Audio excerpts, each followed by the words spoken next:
Hello and welcome to the Upper Garden. My name is Dominique and thank you so much for joining me today. We're going to do a garden tour today, y'all. I am still actively growing in November and the Upper Garden is a great example of that. Right here I'm just showing you these flowers. I believe they're called leucanthemums. If I'm wrong, I'll put it on the screen. They have stopped blooming, which is normal. In this pot, we have some leftover marigold. Of course, the plant that I got when my grandmother passed. And in the back is ginger root that I left to grow in the pot. Now, you guys may or may not know what this is, but these are collards. And this is one of the plants that I'm actively growing. These collards with some marigolds mixed in are going to be what me and my family eat for Thanksgiving. So I'm letting them just continue to grow. Even though they have some pest pressure, I'm not sure what ate them. And then this little flower here, I'll put it on the screen. It just has a lot of bugs on it. So I think I'm going to pull it. I can't even remember what it's called. So at this point, it's not that important to me. In this back bed, I am actively growing salad greens. So I have arugula, which I actually bought as garden starts. And in the back, those little sprouts you see are just, I had a bag of salad sprouts that you could sprout and eat as microgreens. I just threw them in the soil and they grew. I was going to use them as a ground cover, but they're actually, you can eat them. So I do. I clip them and I eat them in salad greens. Right here we have kale. This bed and the bed right in front of it, those are both beds of kale. And guys, we love kale chips. I don't know if you've ever had them, but you just get your kale. Of course, you wash it, you pat it dry, you stick it in the oven. We season it with a bit of honey and salt, and it's just delicious. I'm letting it get a bit bigger before I eat it. Right there in the back, to the right, I have turnip greens, which I'm going to cook with the collards for Thanksgiving. And to the left, I have beets.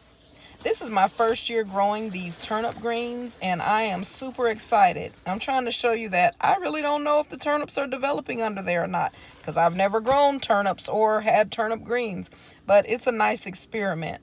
The beets look pretty good. I don't see any beets forming, but both turnips and beets are roots, so I guess when I pull on them later in the season, I will know. Here we have the lower garden. So going down the stairs, here is bee balm. This stuff comes and goes as it pleases. In the hotter part of the summer, it died back. Guys, look at this. This is a tomato. I'm not sure which kind, but it's a volunteer, obviously, and it's there with a marigold and another small tomato growing. I'm going to let it grow until the frost comes, guys. I really don't know what's going to become of it, but hey.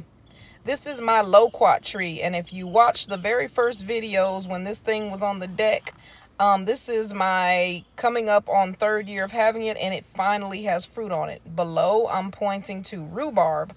I decided to get some perennial vegetables planted, and rhubarb was one of them. I also pointed to the leeks that are still in the pot. My husband cooked with those in another video. And of course, I'm still fighting with the armadillo, digging up the yard.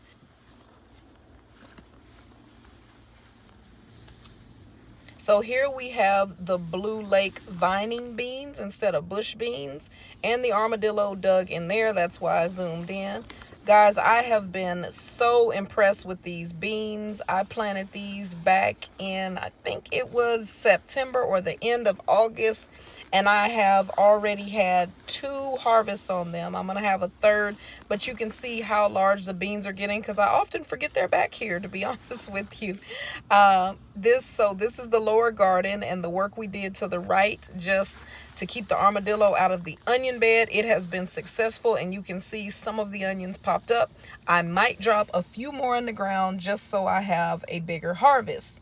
But a smaller harvest will mean bigger onions because they have more space to grow.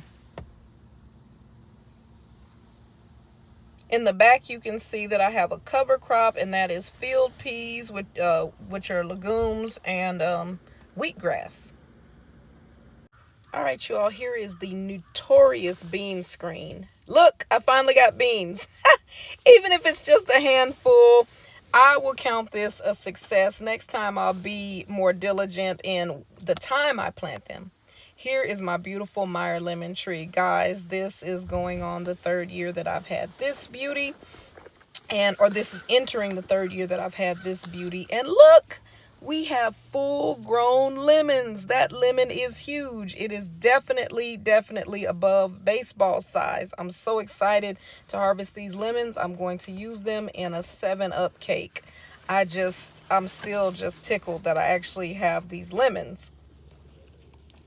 If you are thinking of getting a citrus tree, I would strongly recommend the Meyer or Mayer lemon tree. I didn't even bring this thing in for the winter. It stayed out all winter. I thought it was going to die. It did not. I am in zone 8 alpha. 8 alpha, if I'm wrong, I'll put it on the screen. Sometimes I forget or mix them up. This right here is my Tanganello tree, and it decided to bloom and fruit, and it has several fruit on it. You guys, something I often forget is citrus trees are actually evergreens. So they would be blooming and fruiting during this time, even though to me it's weird because I'm in autumn.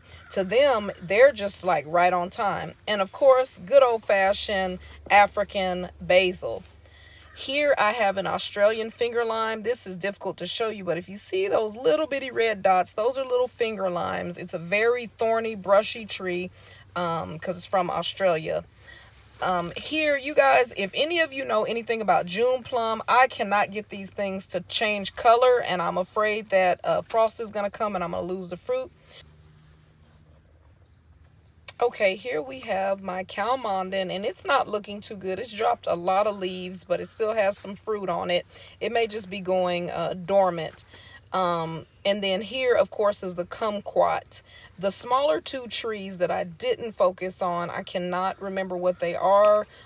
So I've harvested a lot of these kumquats, and they are very sour. So I think what I'm going to do is use them as Christmas decorations and cut them and dry them.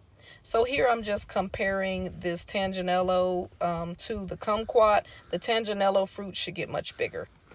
Okay, here in the South Garden is the True Champ, and that is the Ikebana style eggplant.